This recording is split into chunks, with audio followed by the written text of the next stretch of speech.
What's going on, ladies and gentlemen? Thank you so much for tuning in. It's me, Mikey Pipes. You don't even want to know. It's Tuesday, December. I might as well fucking start over. What's going on, ladies and gentlemen? Thank you so much for tuning in. It's me, Mikey fucking Pipes. Stay tuned to the Mikey Pipes HVAC Training YouTube channel, where our latest episodes are going to be talking about the use of primary, secondary piping on a cast iron heating system. It's Tuesday, December 9th, 2025. I got it right.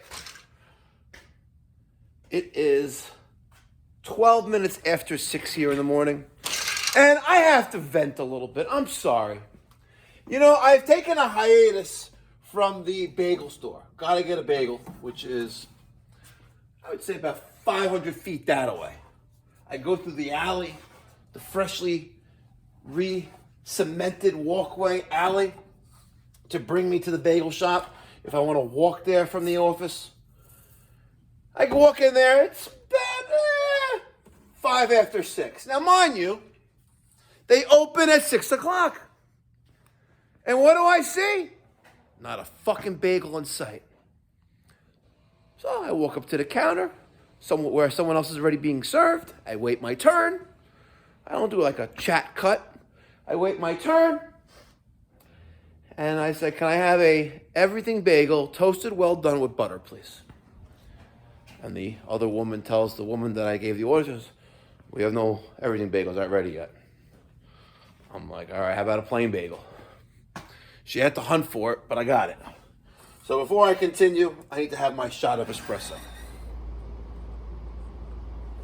Now, what I fail to understand is that how does a bagel shop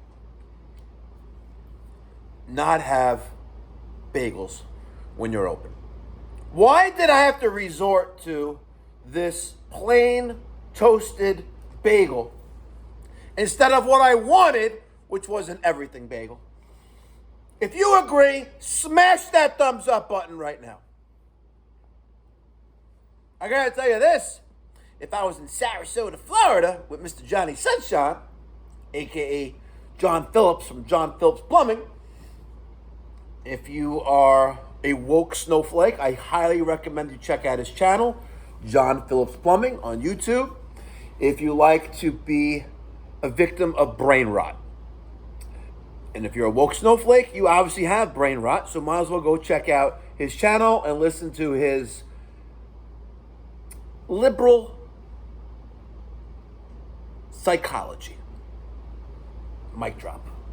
Okay, let's go talk about what we did yesterday here in the afternoon with the fellas. Yesterday, we worked on the U.S. boiler Burnham X2, a proud sponsor of the Mikey Pipes training facility. There's their banner right above Webstone, a brand of NIPCO. Webstone supplied the material that you see, such as the hydraulic separator, the isolation flanges, this cool expansion tank gizmo. I think it's pretty cool. Why there's no pressure in the boiler, that's a whole nother conversation. I had Carlos wire in the Modine hot dog with line voltage. I had him wire and cut the BX, aka MC cable, to the zone circulator, the boiler circulator, and wired it to the junction box inside the front cover. Meanwhile, I had Derek solder in that return pipe there to there with this piece 21 and a half inches long of 3/4 inch black pipe. Daniel thought it would be a good idea to come up in black pipe. I was like, all right, run with it. And it took him, I don't know, about 2 hours because he measured 10 times and cut 20 times. I'm not exaggerating. And unfortunately, I don't have it on camera, and that camera is blocked by the palm trees up there. But nonetheless, we were able to get the system pressurized yesterday, and I took a hose from there to there. Right, and the hose is right there. And I asked Carlos, if I open up both ends of the hose, right, what will happen? And I stress this very frequently. A good technician is observant of their surroundings. So if I hook up a garden hose to that drain valve, that boiler drain and that boiler drain, and open up both boiler drains, what's going to happen? Right? If, assuming this line is pressurized, this boiler will be pressurized. Will the relief valve pop open? Well, if the pressure exceeds 30 psi, then it will. However, what Carlos took a long time to figure out was, no, the relief valve is not going to pop open because this system over here, which personally, I would be taking an initiative if I was Carlos to absorb and learn and just gather all I can, especially if you want to make this your profession in life. Study this, what you have in front of you. Don't be intimidated by this, and don't fail to ask questions. Ask how this works. Before you is quite simple. We have 5 condensing systems. Forget about the one on the top and the one on the modem. We have 5 condensing systems. And they all feature primary, secondary piping, just like this boiler features primary, secondary piping. So let's talk about this real quick. I didn't want to really go into this in this uncensored video, but let's talk about cast iron boilers, especially gas-fired units like the US Boiler Series X2 by Burnham. These boilers face a problem, and when we have cold return water, that's going to cause flue-side condensation. What that means is if my water returning back to the boiler, right, is consistently at or below 130 degrees for a long period of time, it's a recipe for destruction. Right? So picture this. You got a home with cast iron radiators, a lot of volume of water. The homeowner sets the thermostat, during the day to, let's say, 62, and cranks it up to like 68, 70, 72, maybe even hotter if they're older when they get home, right?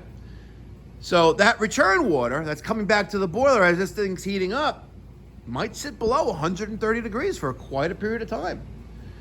And what happens is that you'll have condensation forming that's going to rot the burners, the combustion chamber, the chimney, the flue piping, right? How many times have you witnessed, right, flue piping on a hadronic heating system that's rotted out at the bottom, all rusted out? How many times have you ever witnessed that? Right? And that is why that's what's happening. You're having an excessive amount of low return temperature for continued periods of time. All right? And that's where a hydraulic separator like this Webstone, Spiral Vent makes one, I believe Honeywell, I don't know if they still make one, now they're called Residio, and that's where primary, secondary boiler piping comes into effect. But if the system flow equals or exceeds the boiler flow, the boiler will still get hammered with that 100% cold water. So piping alone isn't a solution, and that's where you get a hydraulic separator like this. Pretty simple, right? So I'm going to be talking about this in the next couple of videos on the Mikey Pipes HVAC Training channel. I have class that may be starting this Thursday or next week. I have 3 people from outside the organization. Carlos was invited by email yesterday. Hopefully he'll attend. And we're going to start with pilots, how to test a thermocouple, the difference between a standing pilot thermocouple and a millivolt thermocouple. We're going to be talking about all that. And then we're going to be jumping into primary, secondary piping and also real world examples. We're going to do some role play for service calls.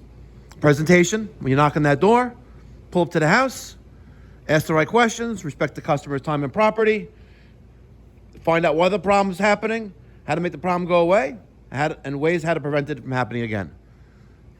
Pretty cool just stuff. figure out why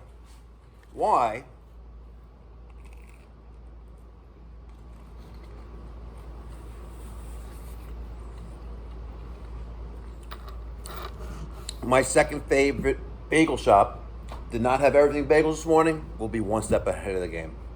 Thank you so much for watching. Happy Tuesday. Be well. God bless. Stay safe.